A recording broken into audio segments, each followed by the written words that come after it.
కుప్పంలో జరిగిన ఇన్సిడెంట్ చూస్తుంటే నిజంగా చాలా బాధాకరంగా ఉంది. సీఎం చంద్రబాబు నాయుడు గారి సొంత నియోజకవర్గంలోనే ఇలా జరుగుతుందంటే రాష్ట్రంలో మహిళలకి ఏమాత్రం భద్రత కల్పిస్తున్నారో ఒకసారి రాష్ట్ర ప్రజలు ఆలోచించగలరు. ఎందుకంటే చంద్రబాబు నాయుడు గారు అధికారంలోకి వచ్చిన తర్వాత ఇది ప్రజాస్వామ్యమా, రెడ్ బుక్ రాజ్యాంగమా అనే అనుమానం కలిగే విధంగా ఈరోజు రాష్ట్రంలో ప్రతిరోజు కూడా మహిళల మీద, బాలికల మీద దాడులు చేయడం, అత్యాచారాలు చేయడం, హత్యలు చేయడం, చెట్టుకు కట్టేసి కొట్టడం, ఇవి ఏ రాష్ట్రంలో అయినా జరుగుతున్నాయా? ఒక్క ఆంధ్రప్రదేశ్ లోనే జరుగుతుంది అంటే ఇక్కడ చంద్రబాబు నాయుడు గారు గాని, పవన్ కళ్యాణ్ గారు కానివ్వండి, అలాగే హోంమంత్రి అనిత గారు గాని ఎలా నిర్లక్ష్యంగా వ్యవహరిస్తున్నారు, ఎలా మహిళల రక్షణని గాలికి వదిలేశారో అందరికీ అర్థమవుతుంది. మాటలు మాత్రం ఇంత చెప్తారు. అధికారంలోకి వచ్చేప్పుడు ఏం చెప్పారండి? చంద్రబాబు నాయుడు అంటారు, ఎవరైనా ఆడపిల్లల జోలికి వస్తే అదే వాళ్ళకి చివరి రోజు అవుతుంది అన్నారు.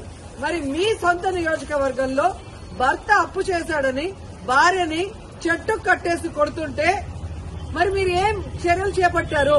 ఎక్కడి నుంచి వీళ్ళకి ధైర్యం వచ్చిందని నేను అడుగుతున్నాను. మీ పార్టీకి సంబంధించిన తెలుగుదేశం పార్టీ నాయకుడు ఒకడు ఈ అమ్మాయిని కట్టేసి కొట్టడం నిజం కాదా? మరి అతనికి అక్కడ ఎక్కడి నుంచి ధైర్యం వచ్చింది? కొడుకు ముందర, చిన్న బిడ్డ ముందర అమ్మని కట్టేసి కొట్టారు అంటే ఈరోజు పోలీసులను చూసినా భయం లేదు. అలాగే చంద్రబాబు నాయుడిని, హోంమంత్రిని చూసినా మీ పార్టీ వాళ్ళకి భయం లేకుండా పోయింది. ఎందుకంటే లోకేష్ గారు చెప్పినట్టు ఎవరు ఎంత హింస చేస్తే, ఎవరు ఎంత దాడులు చేస్తే మీ గుడ్ లుక్స్ లో ఉండొచ్చు అన్న ఆలోచనతో రాష్ట్ర వ్యాప్తంగా అరాచక పాలన, అరాచకం సృష్టిస్తూ ముందుకు వెళ్తున్నారు. ఈరోజు సిగ్గుచేటు ఒక మహిళ హోంమంత్రిగా ఉండి కూడా ఈ రాష్ట్రంలో మహిళలపైన జరిగే దాడుల్ని అరికట్టలేకపోతున్నారు అంటే ఆవిడ నిర్లక్ష్యానికి నిదర్శనం కాదా? ఈరోజు పరిటాల సునీత గారి నియోజకవర్గంలో 14 సంవత్సరాల అమ్మాయిని, చిన్న అమ్మాయిని 14 మంది తెలుగుదేశం పార్టీ నాయకులు రేప్ చేస్తే కనీసం ఏం చర్యలు చేస్తుందండి? కనీసం వెళ్లి పలకరించిందా? అలాగే అనంతపూర్లో ఒక గిరిజన ఇంటర్మీడియట్ స్టూడెంట్ ని చంపేస్తే పోలీసుల నిర్లక్ష్యం వల్ల అమ్మాయి చనిపోతే అక్కడికి వెళ్లి హోంమంత్రి ఏమైనా చర్యలు చేపట్టిందా? మళ్ళీ గొప్పగా ఎన్నికల తర్వాత చెప్తుంది చంద్రబాబు నాయుడు ముఖ్యమంత్రి అయ్యాడు కాబట్టి ఇక ఆంధ్రప్రదేశ్ లో మహిళలంతా గుండెల మీద చేతులేసుకుని ప్రశాంతంగా నిద్రపోవచ్చని భారీ డైలాగ్ కొట్టింది. కనీసం కుప్పంలో కూడా మహిళలు ప్రశాంతంగా పడుకునే పరిస్థితి లేకుండా పోయింది.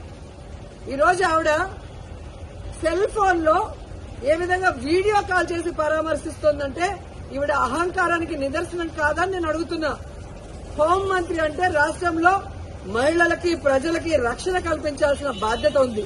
అంతకన్నా ఏమో పని ఉన్నట్టు బిజీ అంటూ ఇంతవరకు ఒక ఇన్సిడెంట్ జరిగితే కూడా పోయి పరామర్శించదు. తప్పు చేసిన వాళ్ళని అరెస్ట్ చేయించాలన్న చిత్తశుద్ధి ఉండదు.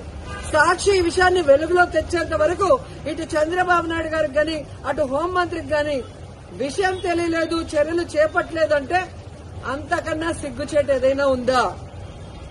సీఎం గాని, డిప్యూటీ సీఎం, హోంమంత్రి టోటల్ ఫెయిల్యూర్ కాదా నేను అడుగుతున్నా.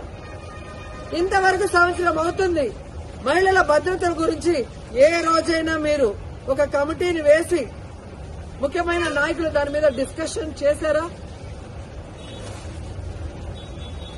మహిళలంటే అంత చిన్న చూపు. ఓట్లు వేసుకోవడానికి మహిళలు కావాలి, కానీ వాళ్ళకి రక్షణ ఇవ్వడానికి, వాళ్ళకి వెల్ఫేర్ చేయడానికి, వాళ్ళని అభివృద్ధిలో తీసుకురావడానికి మాత్రం వాళ్ళు మనుషులుగా మీకు పరిగణలో తీసుకోరు.